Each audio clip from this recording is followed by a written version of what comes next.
love advanced physics, or have you ever been looking the place where you can learn the beauty of advanced physics? Or have you ever think what are the real life applications of advanced physics? Possibly those are the questions going on in your mindset, and I would like to tell you that today you have met with a new response upon those questions and even some other related questions. How are you, everybody who is watching this program?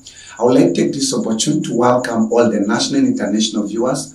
I would like to take this opportunity to welcome also all the national and international students present. It means that you are permanently or registered and unregistered student. You're only welcome into this fantastic moment. My name is Olenjolai&Neki. Simply you can call me Olenjolai. Thank God, by His own grace, He built in me a gift of teaching the beauty of advanced physics to all advanced secondary students who are pursuing different combinations in relations with physics, such as PCM in Tanzania, PGM, PMC, and also PCB combinations.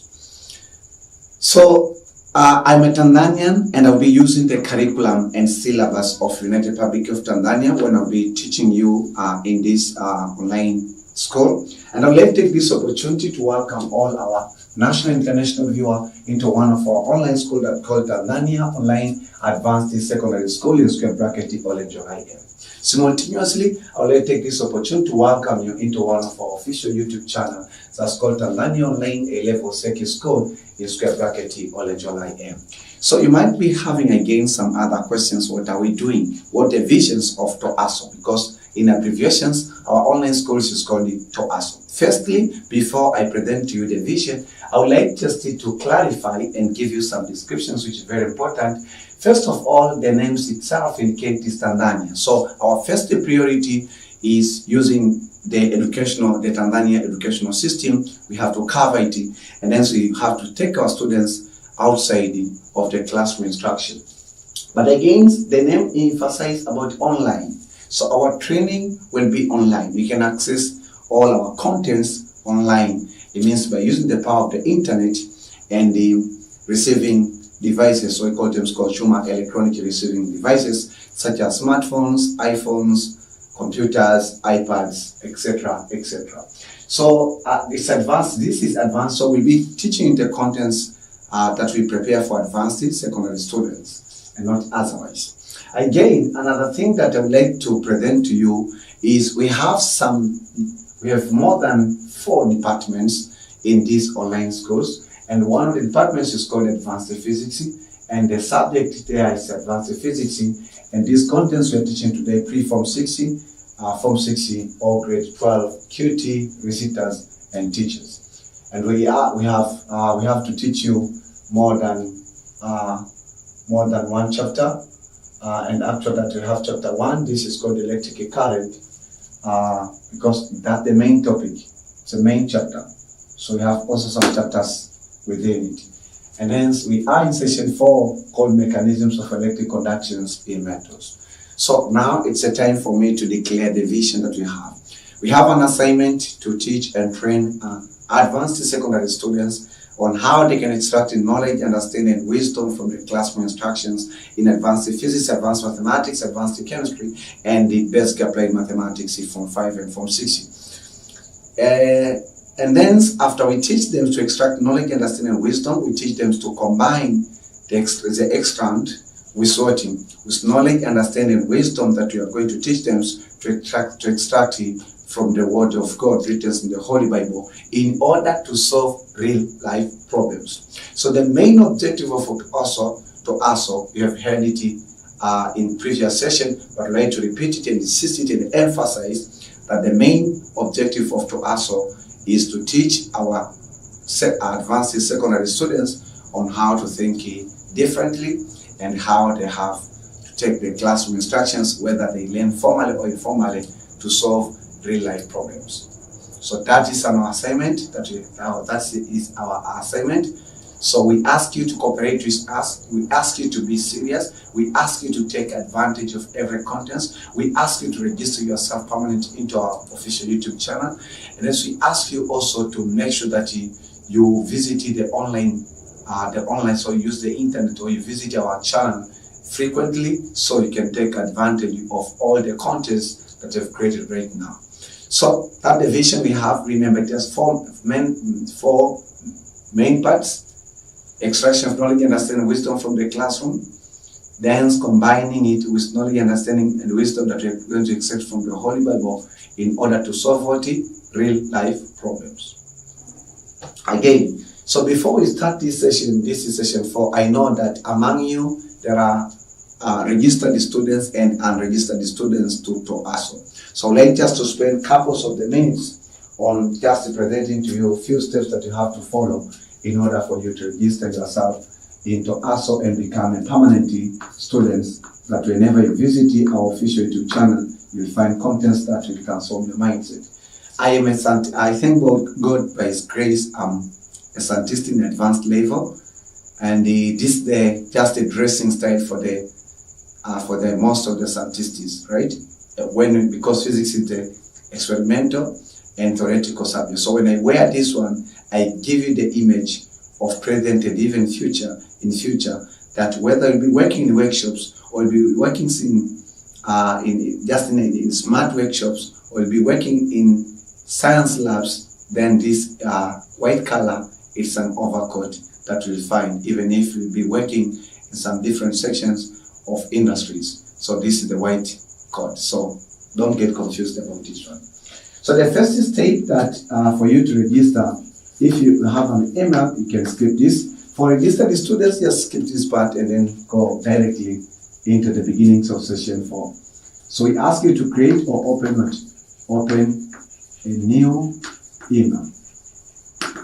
So create or open a new email address at the first step. The second step, we ask you to sign in.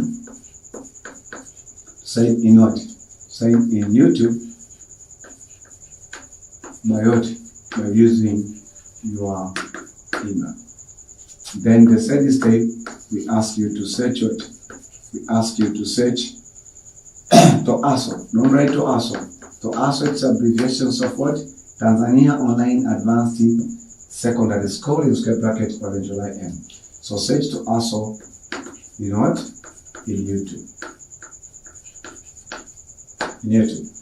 So once you search, you'll see round buttons, which for us we call it it's a welcoming poster. So we call it just our national flag. I'm a Tanzanian, so we focus on the syllabus of Tanzania.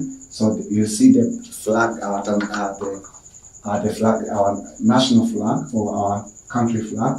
So it depends that you are registering yourself by using which device. If you're using a mobile phone, then below there you'll see the number, or you see the name of the channel. You see to ASO. So this is 40 for phones. Okay, to ASO, and then you see the number of videos and see the number of subscribers. Subscribers are students who have registered themselves into our online school. So if you're using a computer, you'll find the names that to ASO, which is the names what? Tanzania Online Advanced Secondary School in square bracket July. And then you'll find also videos, and you'll find also subscribers. Okay? But also the national flag is common, so this is Tanzania flag. Okay? So the first step, we ask you that to click it. So we ask you to click the button written subscribe. So look the button written subscribe. Just click it once. Once you click it once, then you will see or you notice some changes. Once you click it once, it becomes subscribing. Okay, so this is an icon of the bell. So click this icon of the bell, you see the option, then choose the options.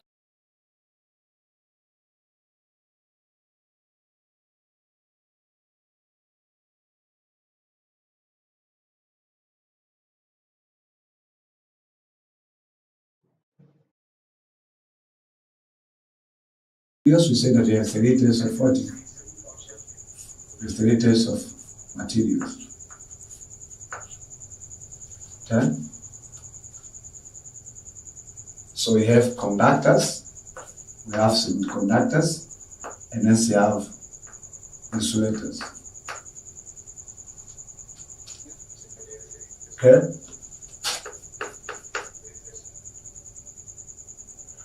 Excuse me. Again, we taught you about 8 terminologies. Use of electric current. Of electric current.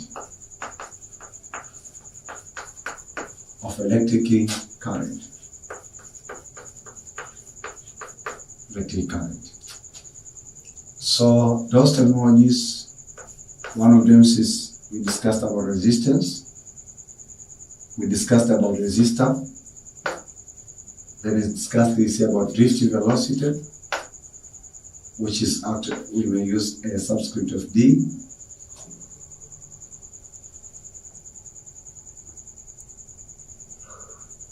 Okay.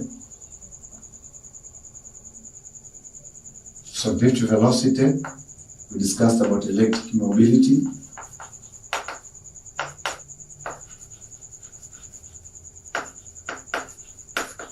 We discussed about conductance.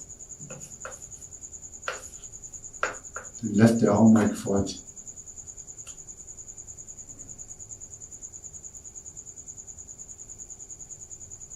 We have also electrical fielding,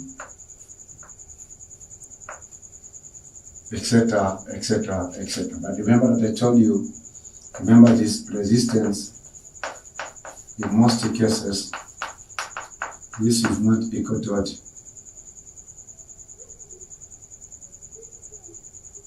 Resistance is not equal to resistance. Okay? To resistance. So I have taught you so many terminologies that you are going to use them oftenly, and you've been using them in the previous topic of electrostatics. And then left you the homework for watching.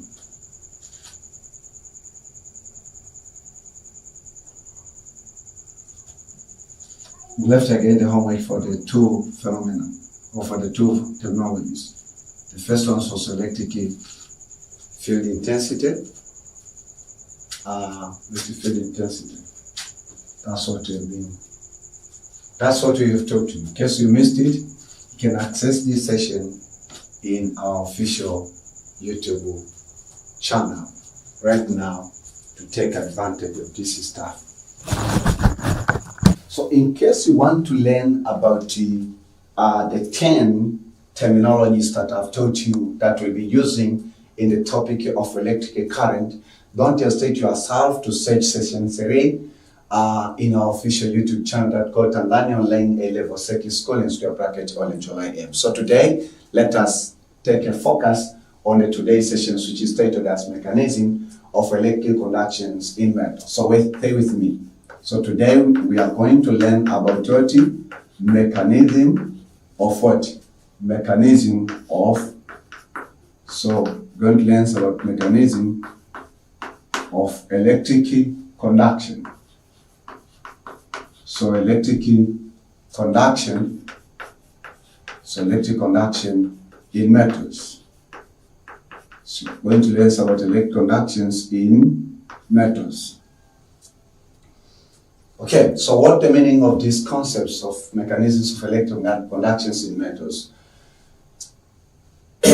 So simply say that, let us start with introduction, which you can call it 4.1. So let me introduce the concept first, and then we'll go in detail. Okay? So, from the previous facts that you've learned, we said metals are good conductors. So metal are good conductors of electric current. Electric current of law of electric charge.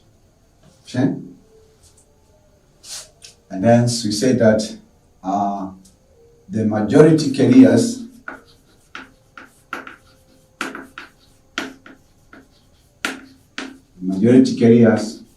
of electric current in metals are electrons, or negative electric charge are electrons. Very important, this is invisible. Electrons. So these are electrons. These are the invisible or smallest particles of atoms. So the majority carriers of electric current in metals are electrons. Or in other words, so the majority carriers of electric current in conductors are electrons. Okay? So in other words, the majority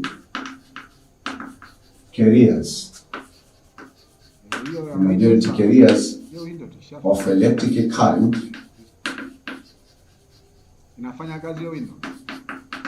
okay, in conductors. So the majority carriers of electric current in conductors, not semiconductors, in conductors are electrons. Okay?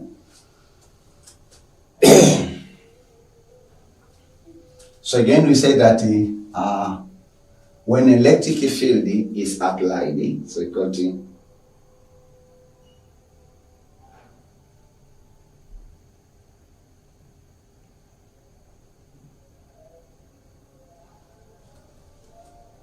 okay. So another important sentence, we say that atoms of metals have outer electrons which do not take part in the formations of chemical bonding. So where do we find this? Not every electrons in the metal will be responsible to conduct electric current. That's the caution I would like to give you. Not every electrons in the conductor responsible to conducting electric current in metals. Not every electron in the metal or in the conductors, it means metals are carrying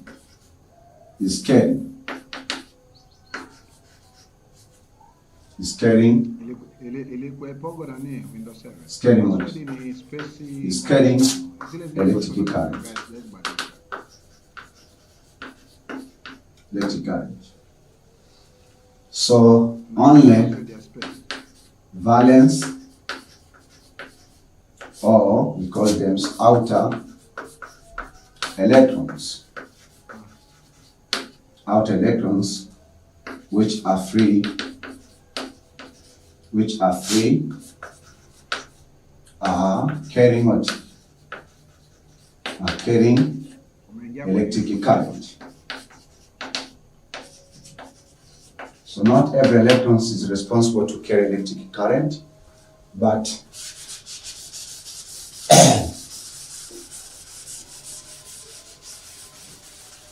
so not every electron in the conductor is responsible to conduct electric current. But valence electrons, or in other words, we call them free electrons, or we call them outermost electrons, which do not take part in the formations of chemical bonding. So we focus on free electrons. Okay? Free electrons.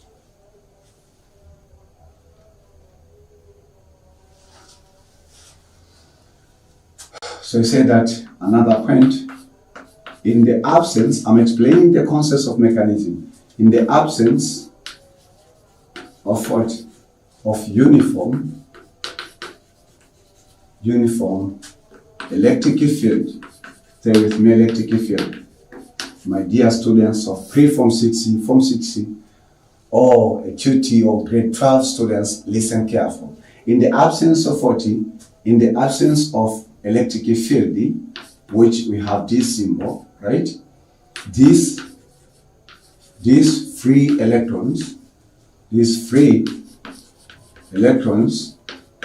in metals, these free electrons in metals move random.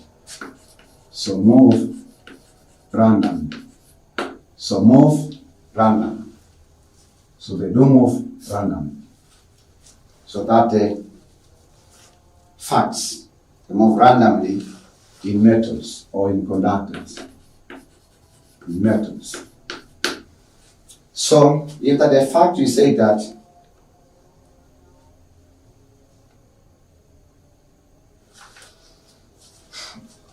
another news. So it means that what does it mean? So for example, if you have a conductor, we have a conductor like this. So a cylindrical conductor, for example, a wire like this one. So remember that we can say that it contains the inner electrons, which is taking part in the formations of chemical bonding. So suppose that these are inner electrons, okay, inner electrons, and then therefore the outermost electrons, like this, are on the surface of this conductor. So without electric field, you find that these electrons are moving randomly. They don't have a specific direction. Suppose that this is side A and this is side B. So if there's no applications of electric field, uniform electric field, so electrons are moving randomly, and the dimensions is according to kinetic theory. It means that these electrons will be moving randomly in 3 axes. So we'll be moving in x-axis, y-axis, z-axis, but random. Okay? So this is, we call it figure. So ladies and gentlemen, this is figure 4.1. So that's the process. So it means that electrons will be vibrating. It means will be moving randomly. Okay? Okay. So what does it mean? For example, let me take one of the conductor, example for metallic conductor. Let me take a simple metallic conductor. What is this? This is the spoon made by steel or made by just a certain type of iron. So this is the conductor. It is made by metals. So this is a good example of conductor. So take the image of a spoon that you have at your home place or you're using at your boarding schools. So this conductor, right now, if we don't connect or we don't apply any uniform electric field, this metal contains certain inner electrons which forming the covalent and kinds of maybe covalent electrovalent bonds. And also it contains outermost electrons. Okay, and these outermost electrons, we call them valence electrons. So without applications of electric field, then these are the electrons on the surfaces of the atoms of this spoon are moving randomly without any specified direction. That's the demonstration. Tell your neighbor, this is simplest Olenjolai demonstration of the concept you are learning right now. So you got the concept. So again, we say that physicists continue this experiment. So we say that when electric field, which is this one, is applied, okay, is applied. When electric field is applied, okay, on one side of the conductor, on one side of the conductor or of the metal, or call it conductor, remember that. Say then, these electrons, these free electrons, okay, move uniformly. Before they are moving randomly, move uniformly in opposite direction, to the directions of applied electric field. That's the fact. So when electric field is applied on the side of the metal or conductor, then these free electrons start to move uniformly in opposite direction to the directions of applying the electric field. So let me use the diagrams to clarify that concept, and then I will give you a simple demonstration.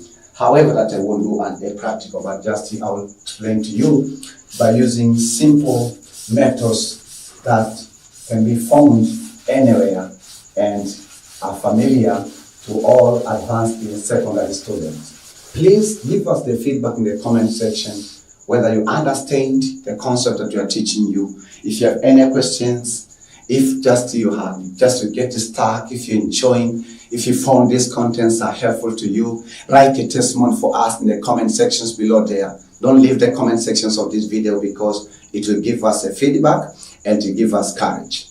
Okay, so if that's the case now, we can have a figure. So suppose that we have our cylindrical conductor. Okay, so we have a cylindrical conductor. Just the example, a wire or a spoon. Just take a simple example of a spoon. And then we say that when you apply electric field, listen carefully. So we had electrons moving randomly, valence electrons moving randomly. So we are focusing on these valence electrons, which are free electrons. So suppose that these electrons are on the surface of metal. And let's suppose that maybe that is inside. When you apply electric field on this side, which is side A, and this side B, so this is applications of electric field that we are applying there to just to disturb the directions of these of these electrons. So the directions of electric field will be this. So electric field will be flowing from point A to point B. So experiments say that now these valence electrons stop to move randomly, and then they start moving in opposite direction. So it means that if in opposite directions, you find these electrons move in opposite directions. So these are the directions of electrons. Okay, so electrons move in this direction. So these are the electrons. So electrons move opposite to the directions of electric field. So electrons move from B to A, while electric field move from A to B. So that's very important observation that physicists have achieved, and even yourself nowadays you can prove it. So this we call figure 4.1b. This was figure 4.1a. Wonderful. So then now we have the movement of these electrons. What physicists say again, what the fact that they say, when a current flows in a conductor. Okay. So we say that if that's the case, we say that another thing that we say that these conductors, but mostly are metals, conducting electricity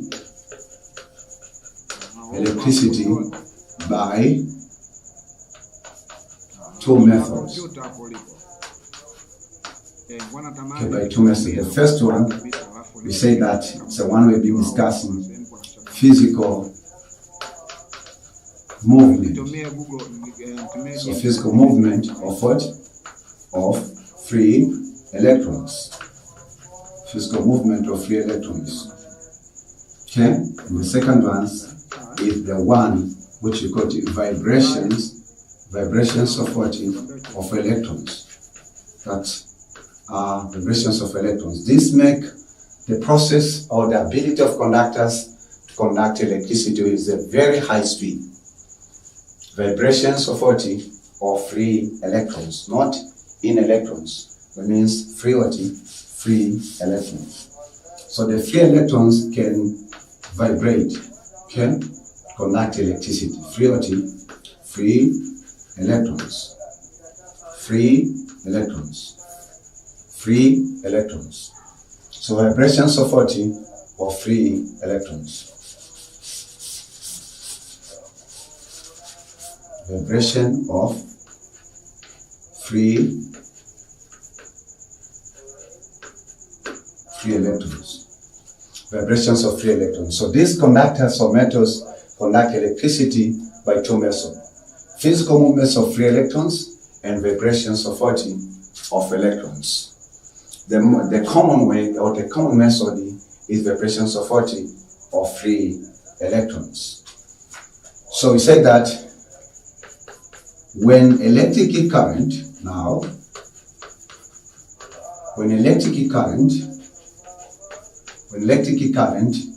flows in conductors, which means metals, then it may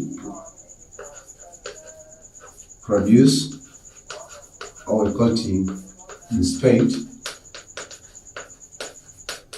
heat energy. And dissipate heat energy. Okay. And dissipate or may produce heat. Remember the principle of energy conservation. It says that energy cannot be created nor destroyed, but it can be transformed from one form to another form. Remember that principle or that law. So electric energy can be transformed also into heat energy, and we encounter it in our daily activities when we are using an electric iron, when we are using a gun for electronic engineers or electrical engineers. When you're using electric gun like this one right now, this is the electric gun, this is the stand, and this is the electric gun. So when we connect this electric gun into a source of electricity or into alternating current, then the electric current flowing through this conductor, which is the wire, will be converted by this electric gun into heat energy, and then use that heat energy in soldering electronics components on motherboards and Vero boards and PCB boards. Okay, so that's the process. So whether it is surface mounting components or through-hole components, that's the principle that we are using. So this is clarifying what when electric current flow in conductors, then it may produce or dissipate heat energy. A second example also of this concept is the use of electric iron. So we are using electric irons to iron our clothes. So what is going on there? So the electric energy is being converted into heat energy, and that's how physicists used to solve, and physicists and engineers used to solve real life problems. A human being had a problems of ironing the clothes. Historically, the human being was using different methods. We call them just local methods. But later on, the human beings has been using fire, charcoals. For example, charcoals, we call it just charcoal ironing, right?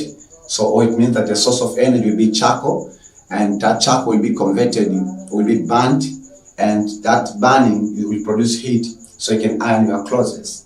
But when the technology and physicists did so many experiments, and especially that the physicist called Sir Joule, then nowadays we have inventions of electric irons.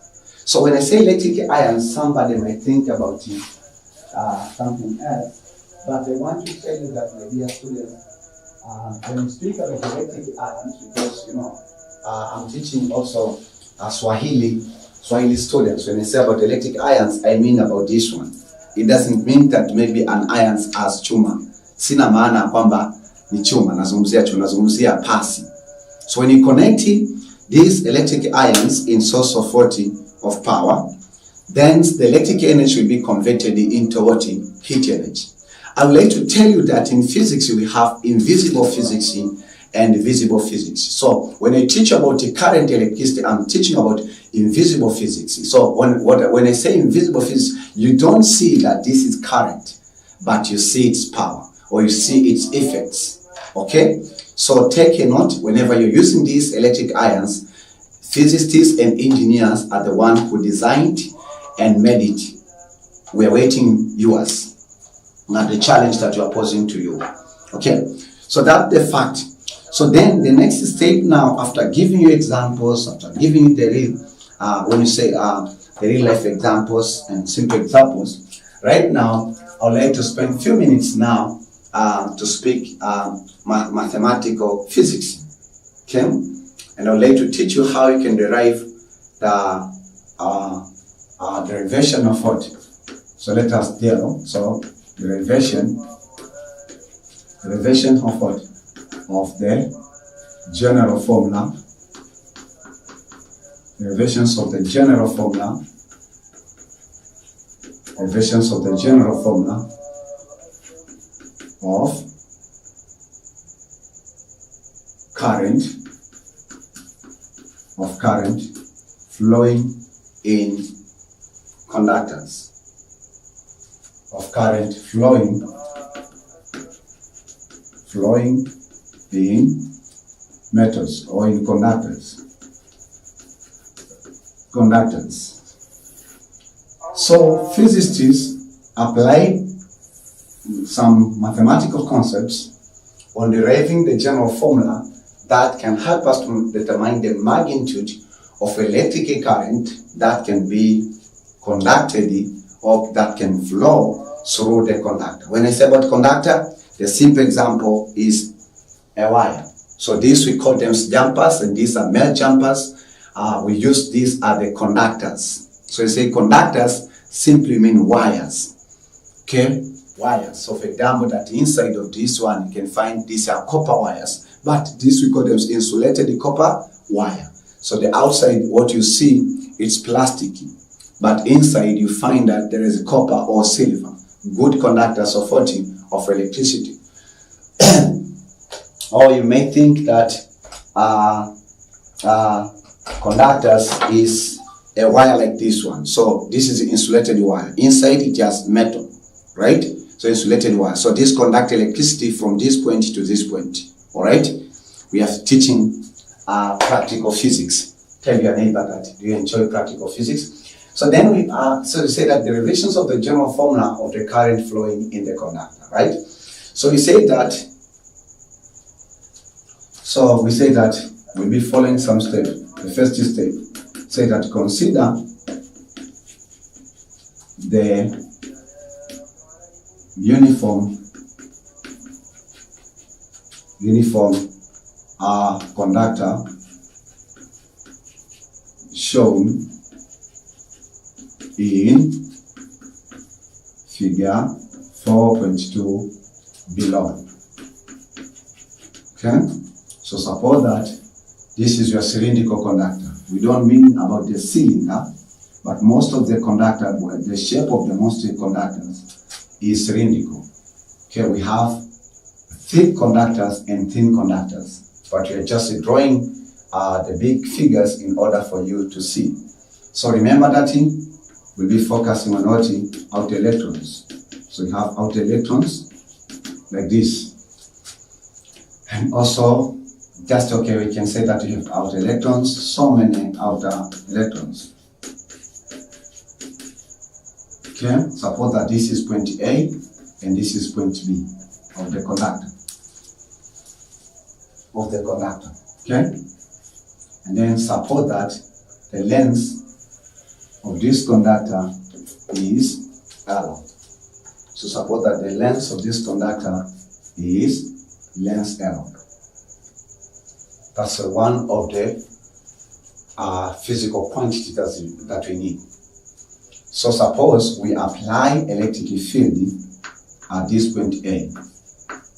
So if you apply electric field at this point A, the electric field strength will be moving from point A to point B. And the electrons, remember that, will be flowing in opposite direction. Okay? That's what we've discussed. So this is what? Figure 4.20.2. Okay? So we have so many electrons. So because we have so many electrons, we used to say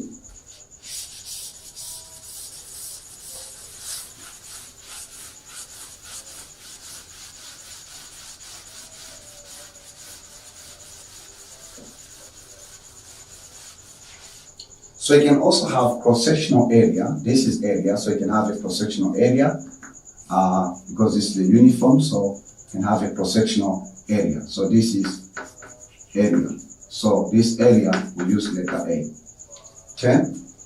So from this fact, we say that, okay, so because the conductor contains so many electrons, we can let this number of electrons to be capital N. So I will talk about that in a minute. So the second step, you have to remember that volume of a cylinder is given as cross-sectional area times length of 40 of the cylinder. You remember that? That's very important. So simply say that V is equal to cross-sectional area times length. So this is our first equation. So are you ready for the revision? That is. So you say that we let N to be equal to number of 40 of electrons. Number of electrons, number of free electrons, number of free electrons in what? In metal or in a conductor. Okay? Again, we say that, so because we have defined this number of electrons with respect to the volume of the conductor, so we say that let N to be what? Number of electrons, number of free electrons, number of free electrons per unity volume. Okay, so by using the letters, we say N in physics or in current electricity is equal to capital N over volume. Right? So this is what? Equation 2. So you go for the third step. Are you with me? Do you understand? The third step. So the third step, you say that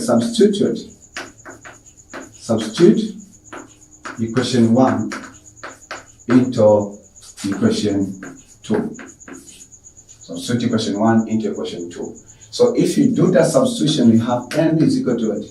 Number of electrons, then volume is equal to what? Cross-sectional area times length. So we can make N the subject. Yeah, can make N the subject. So if you make N the subject, we are allowed to cross multiplication. N times 1, this is equal to what? Number of electrons per unit volume times cross-sectional area of the conductor times length of the conductor, and this makes equation 3. Physics is beautiful. Physics is a very beautiful subject. Okay, so that's the concept. Then let us go back to the history. What did we learn in electrostatic? What did we learn in ordinary secondary education? We taught you. If you didn't take a note, so from today onwards you have to take a note. So we go for the first step. Okay? The first step. So the first step, we say that, recall, we taught you that the quantity of charge is equal to electric current times time. So this is makes equation 4.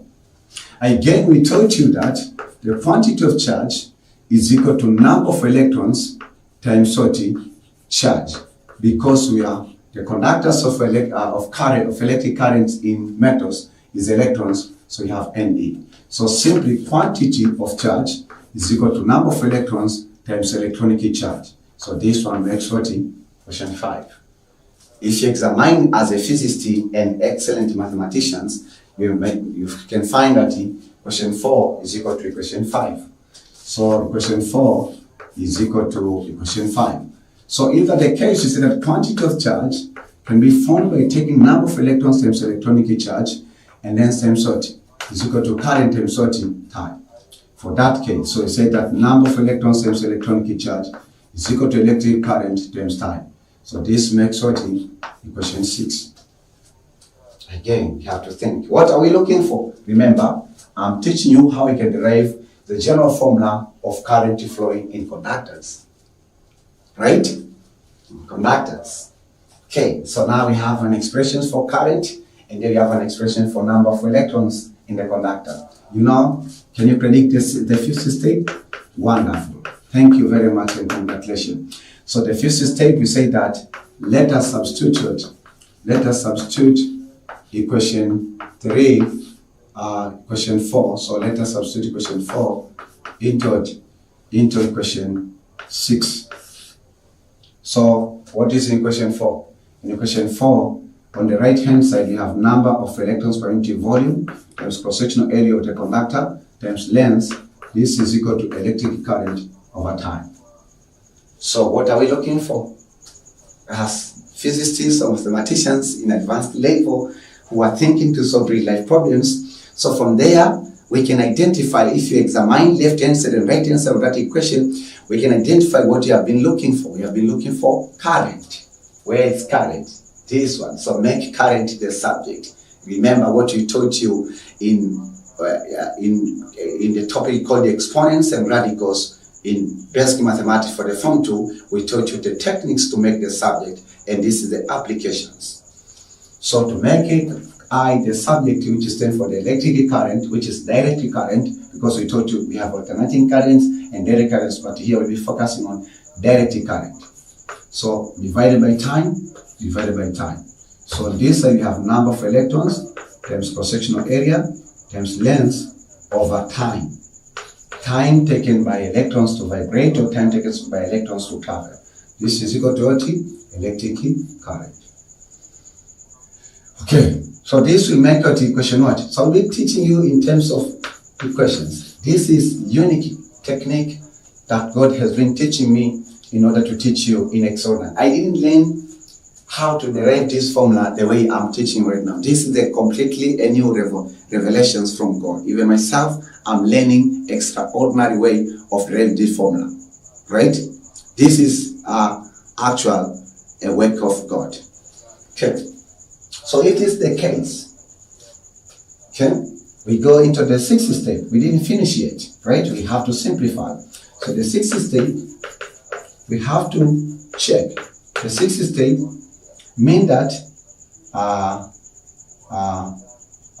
okay, the sixth step we say that length over time is equal to distance over time, and length over distance or this length over time or distance over time, this gives us velocity or speed. Okay, so I think that you finished the copy. In case you find that I'm teaching you quickly, you may pause the video and write, and then you join me, continue learning the beauty of advanced physics. Wonderful. So here we have what? So we have an expression length over time. This is equal to what? This is equal to velocity. Okay. So ladies and gentlemen, this will be what? Equation 8. Okay.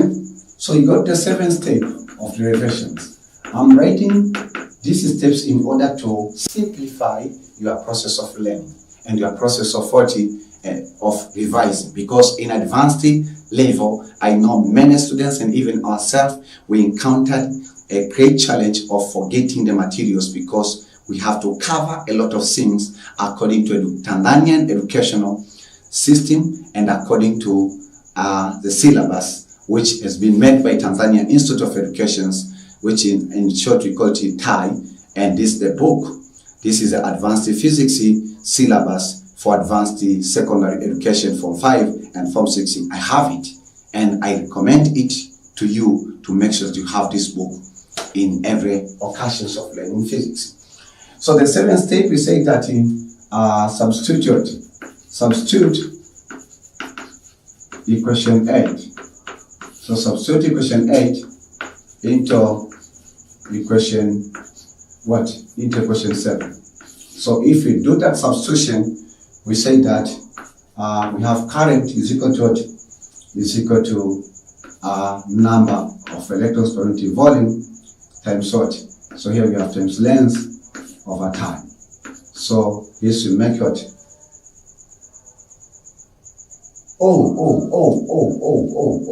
Excuse me.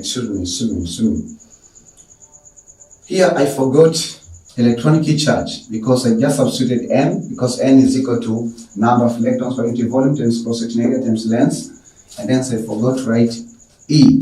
So let me write E here. Let me write E here because of the space there.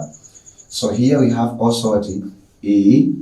Okay, we have E, and even at this stage we have also E, which is 1040 electronic key charge. So remember, E is a constant value, so 1.9 exponent 30 negative 99 Coulomb.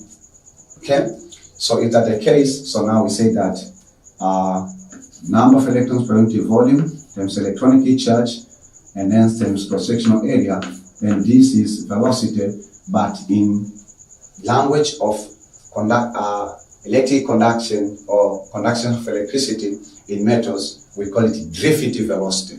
This is called drifty velocity. So ladies and gentlemen, these ones are from there. We have a simple formula that many students used to claim that's called never. Okay? Or in some of the books and some of the notes, this formula is written as what? Never, and then see the subscript of D. This is 1040. This one, VD, or this stands for drift. So it's a drift velocity. So these are very important formulas. So we say that whereby what? Whereby I stand for current, electricity, and it means about direct current, and stand for what? Number of electrons per unit what? Per unit volume, or number of electrons over volume. Then A stands for what? A stands for cross-sectional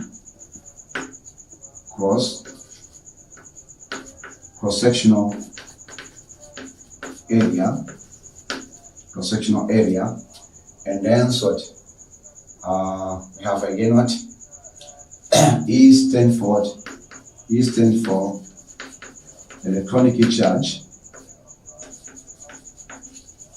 Another later there, V is equal to VD, which is 1040 drifty velocity. So we cannot compute exactly velocity of each electrons, but you can calculate average velocity of electrons in the conductor. So from there, you have your I is equal to never. So we just use this word, English word, to remember this formula. We have a word never. So you see that from this formula, you are just missing what? Okay, so just you have NEV, you have to replace ER with cross-sectional area of the conductor. So, ladies and gentlemen, this is very important formula, and we are going to use it in different situations or different scenarios of solving real-life problems. Okay, so now I have taught you that how can you derive the fundamental expressions or the fundamental formula of conductions of electricity in metals. We can take further, means that we can advance your understanding in this way, that we say that also as electric current is equal to what? Never. Okay, the simplest way for you to remember. Then we can think about what if we want to find the current density in the metal, right? So we say that from what? From the fact that current density J is equal to current electric current over cross-sectional area. So suppose that this is equation 1 and this is equation 2. Okay? So it means that we say what? Substitute equation 1 into equation 2.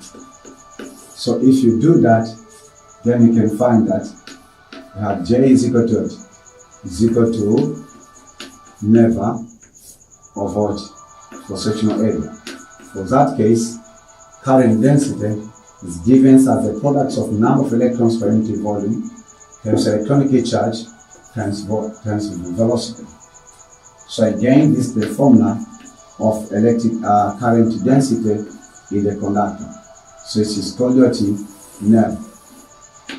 Keep that formula.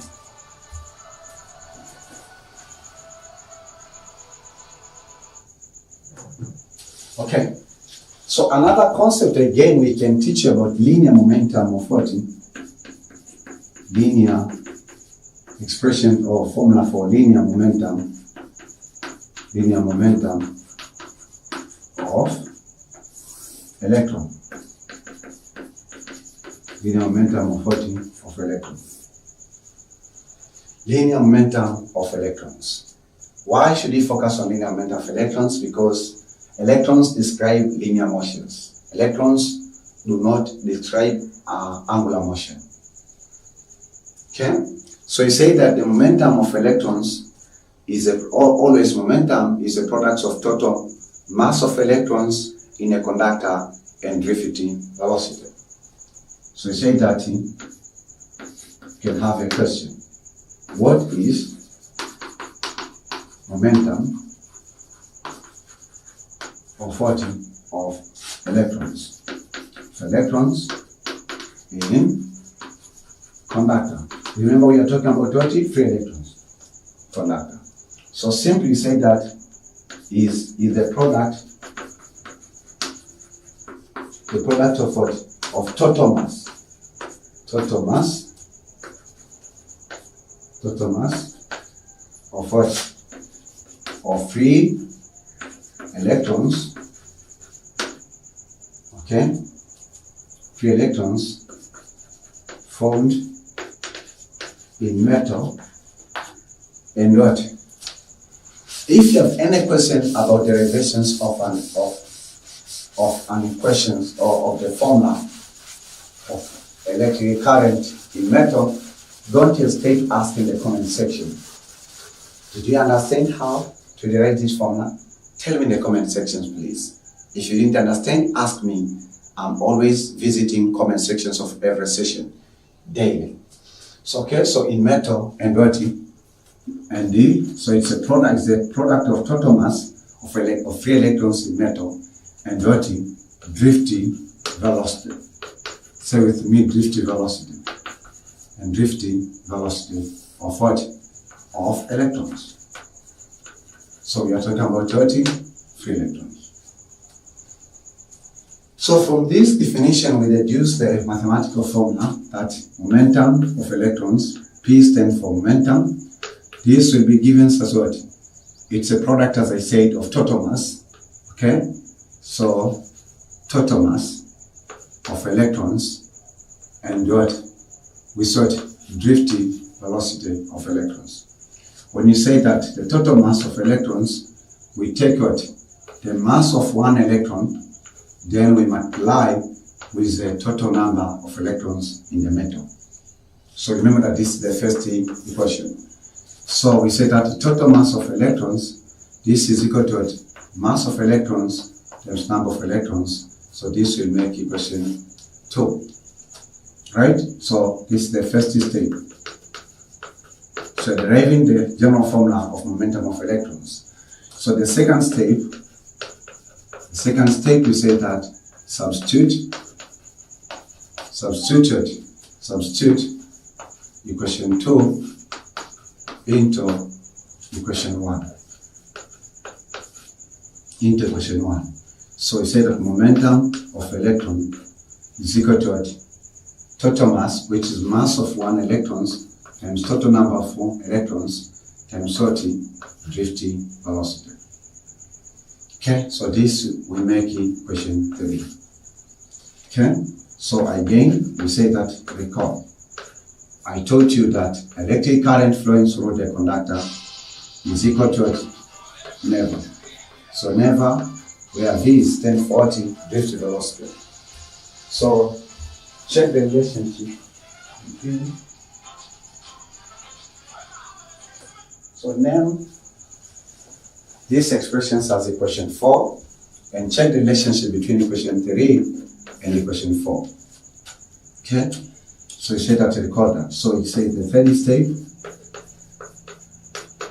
The third step, we say that substitute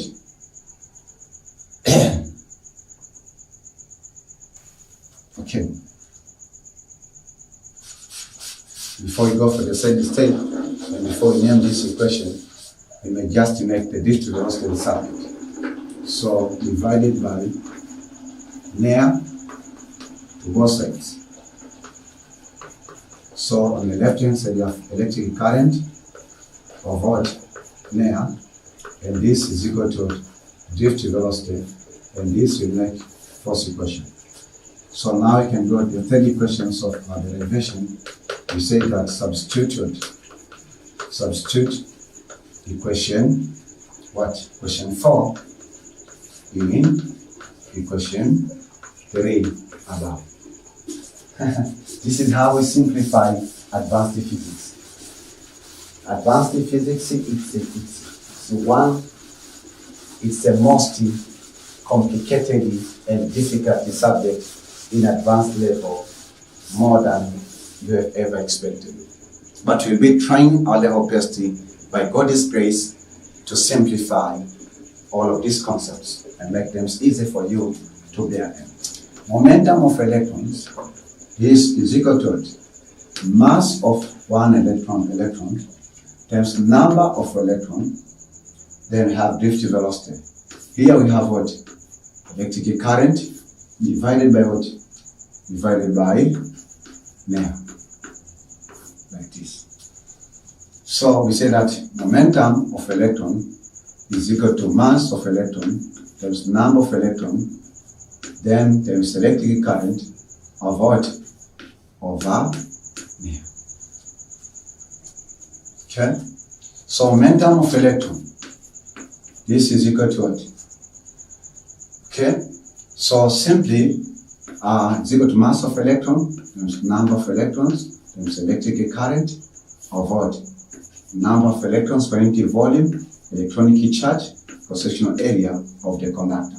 So this is the general formula of finding momentum of electrons in a conductor. You see that how Olenjolai simplifies physics, but this is not because I'm very intelligent or I know physics. I know everything about. I know everything in physics. I just know small portions of advanced physics, but I have a responsibility to teach others by using a simple language what I know. Okay, so these are the expressions for the momentum of electrons in metals. Okay, again we still have some other things that we can learn from metallic conductions of metallic conductions of electric current. You know what will be the last concept? The last concept is this. Derivations. Let me teach you how you can do derivations of what? Derivation of formula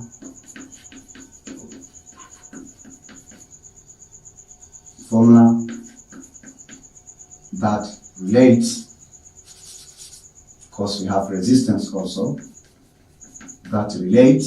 So when electric current flows through the conductor, there's also a resistance, which is oppositional force. The versions of the formula that relates what? Resistance. We've been thinking about current flowing through the conductor. Now let us think about resistance. Resistance that relates resistance and the resistance of what? Of the conductor and factors. And factors that affect what? And factors that affect resistance. And factors that affect what? Resistance of what? Of conductor. of conductor.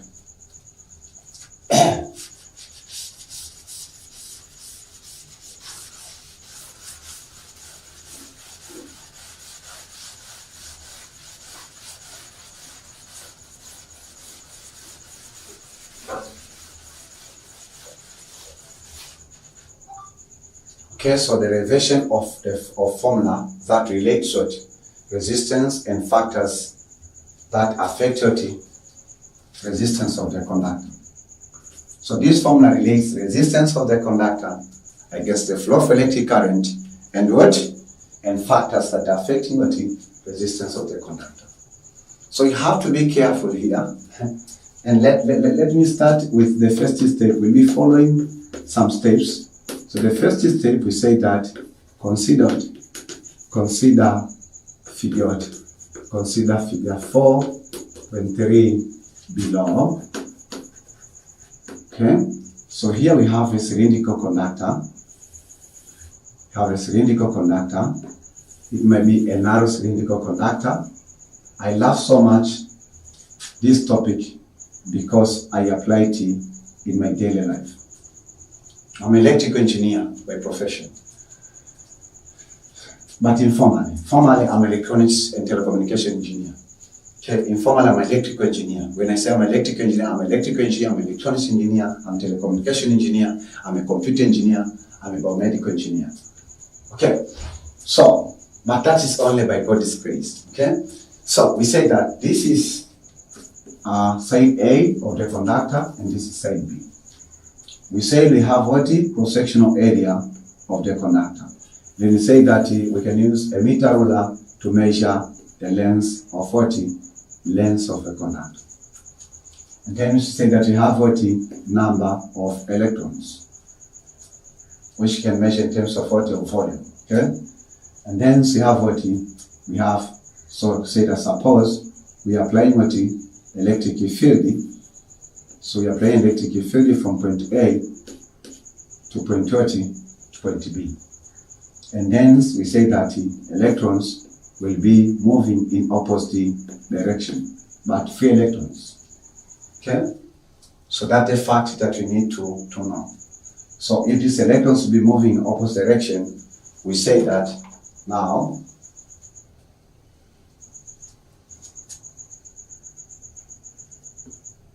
okay, so the second step.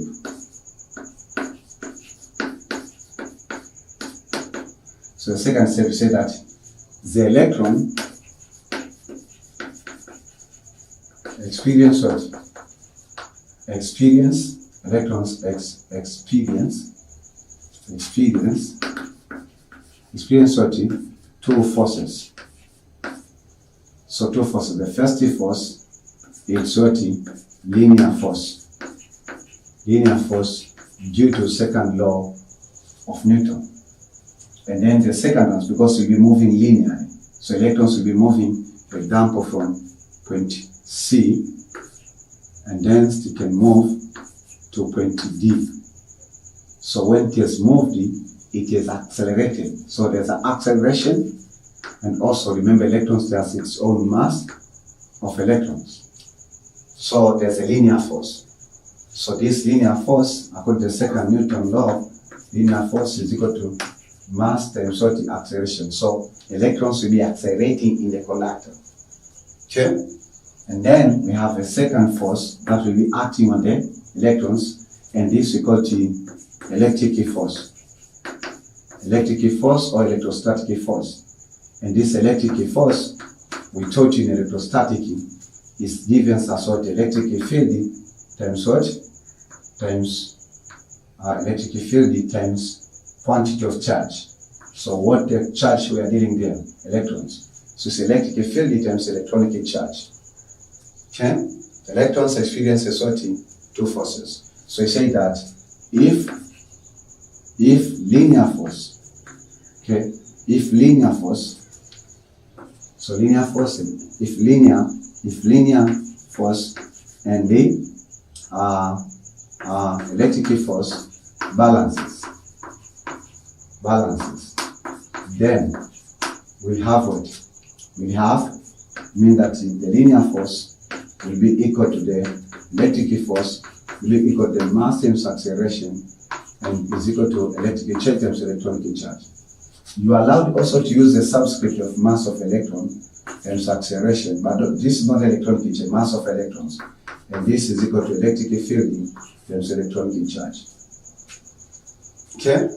So from this first equation, we can make the acceleration. What will be the accelerations of electrons in the metallic conductors? So we divide by mass of what of electrons. So we have acceleration is equal to electric field times electronic charge over mass of electron. Not ME, not M times E, mass of what of electrons. So ladies and gentlemen, this is first equation. Okay, do you understand what am I teaching you in this in lecture in session 4 about mechanism? So today we'll be speaking in a simple physics and mathematics language.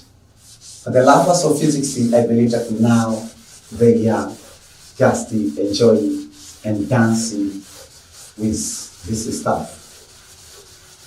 In the next session, I think that session 6, I will teach you problem solving by using these formulas that I'm referring now. So these are very important formulas. That's the first equation. Again, we go the third step or the third observation. We say that the electron,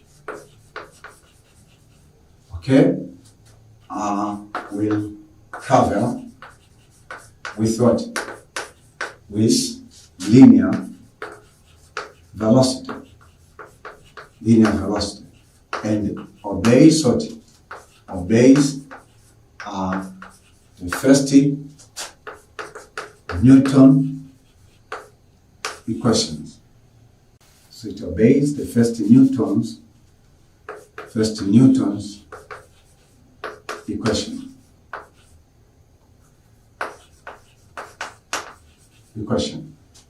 Do you remember the first Newton equation?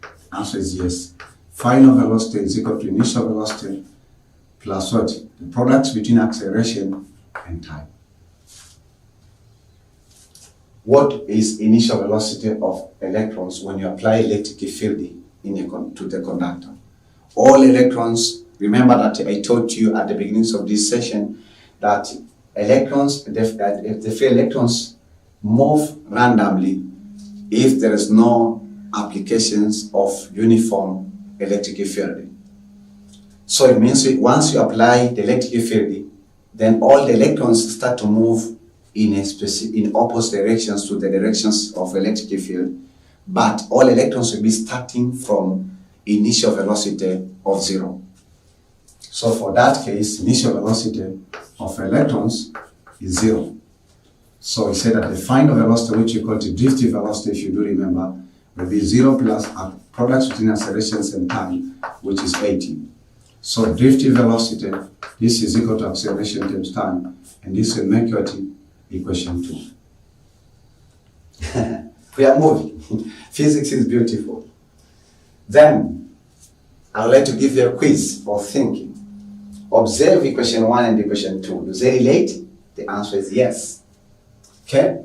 So if they do relate, now we go to the first step. Okay, the first step, we say that substitute equation 1 into equation 2. So if you do that, we have what? Drift velocity is equal to acceleration, which is given as electric field strength, times what? Electronic charge over mass of what? Of electrons, and then this is acceleration times time. Time taken by one electrons, average time taken by electrons to move from one point to another point. So this is the formula for the drift velocity. Is it enough? No, we are not satisfied. You have to think again. We may call this equation 3. Then you have to think, because our aim, we want to derive the formula that relates resistance and factors. So we should not be satisfied with equation 3 if we don't have resistance in either left-hand side or right-hand side. So we say that so here we have two concepts, right? We have to recall these two concepts.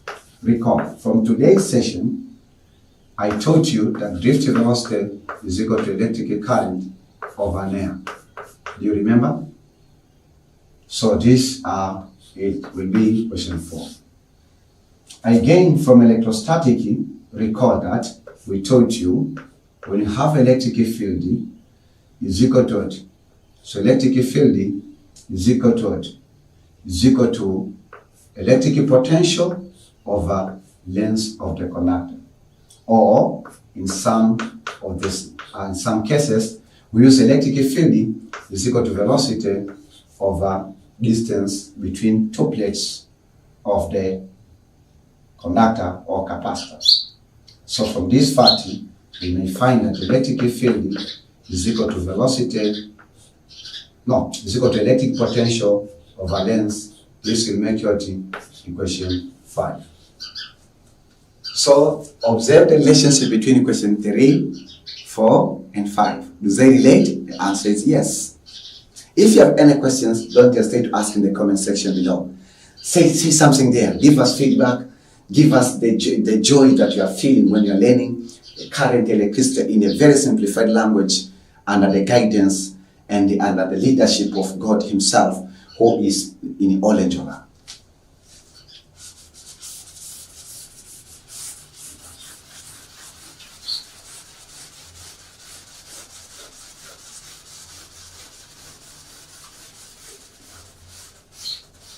Okay, so we go to the fifth step. Fifth step, we say what? So what do you just say between question 3, 4, and 5? What are the common equations? The common equation is question 3. So you say that substitute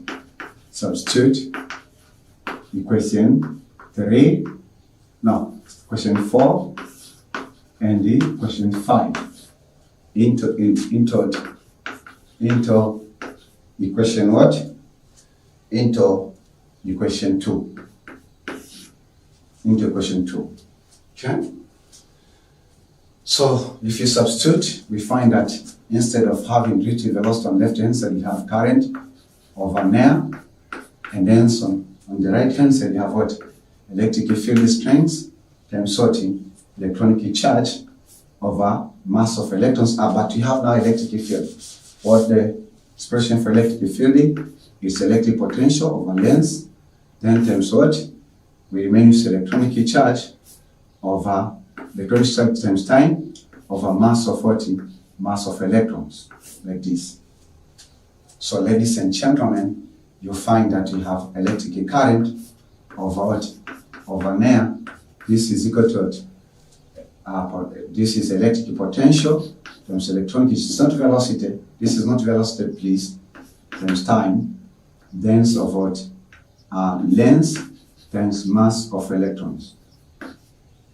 Okay, so this we make, this we have for equation what? Equation 6. This is how we have plain physics.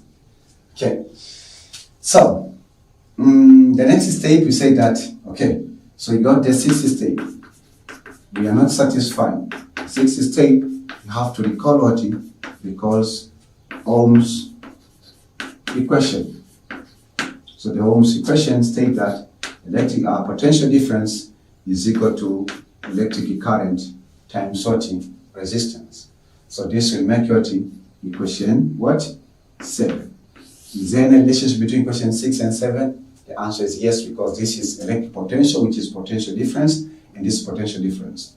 So it means that you say what? Now say substitute what? Equation 7 into equation 6. Okay? So if that's the case, here we have electric current divided by what? Divided by air.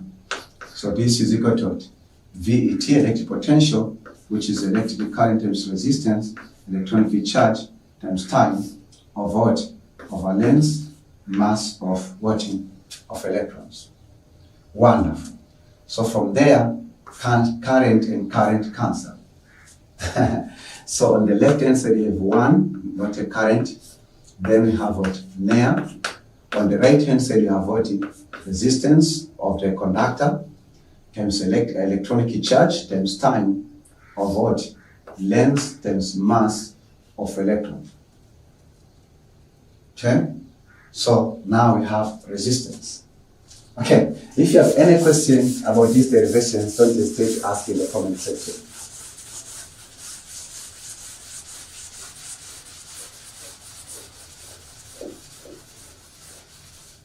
Okay, so it means that we go to the 7th step. 7th step, we say that make resistance the subject of what? So let us call this equation what? Let's call this equation 7. Okay? Subjects of what? Of equation 7. Okay? So if you make resistance the subject of equation 7, let me write the equation 7 first. So it's 1 over NER. This is equal to resistance times electronic charge times time of what? Length times mass of electron. So to make resistance the subject, we have to cross multiplication. Once we cross multiplication, on the left hand side we have length times mass of electron. This is equal to resistance, electronic charge, time, then number of electrons per unit volume, electronic charge, times cross-sectional area.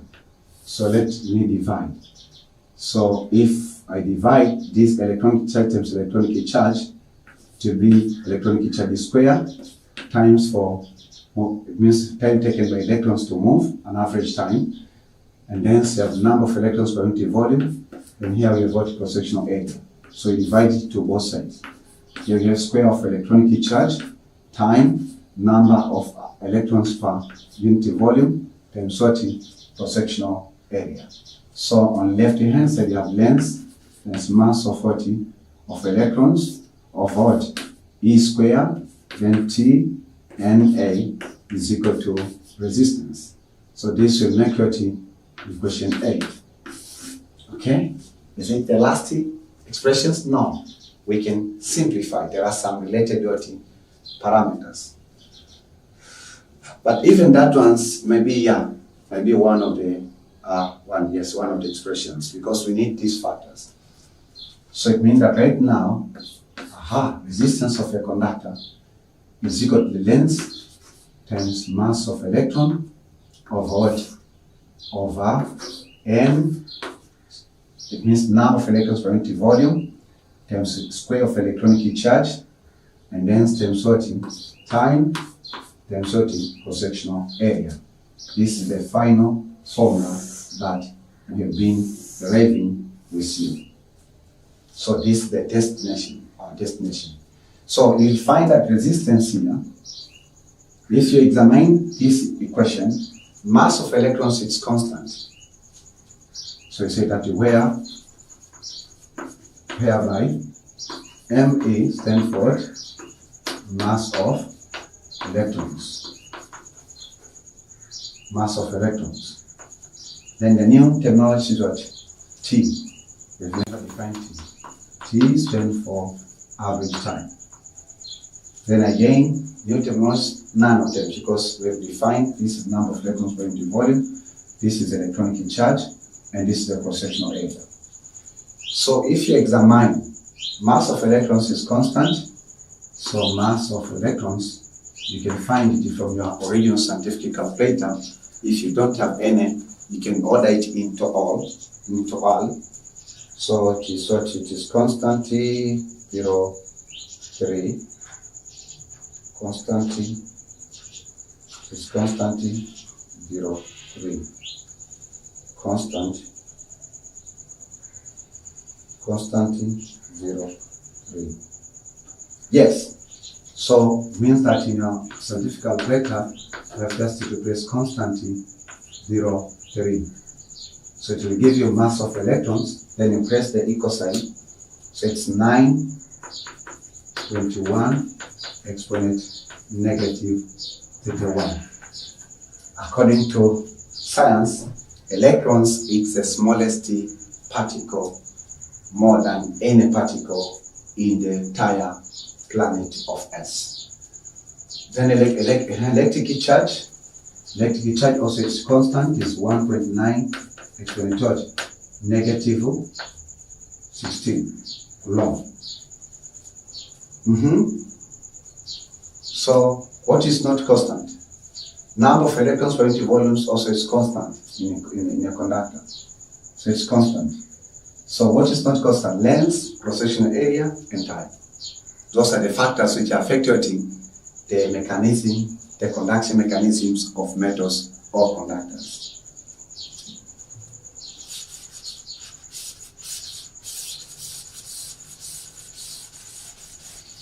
Okay, so is that the case now?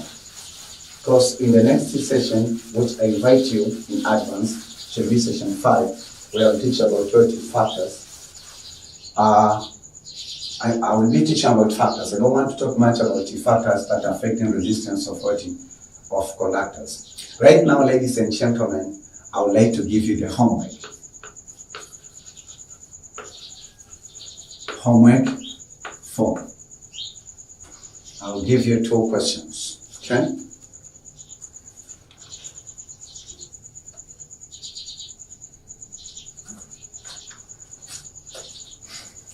So, given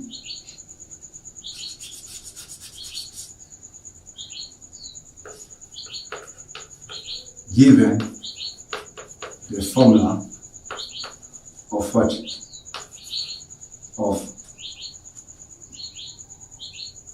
Given the formula that relates, so given the formula that relates what? So given the formula that relates relates resistance and its factors and factors that affect it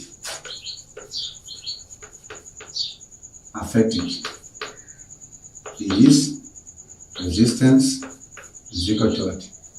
Length, mass of electrons, times number of electrons per unit volume, square of electronic charge, time, and then times what the cross-sectional area.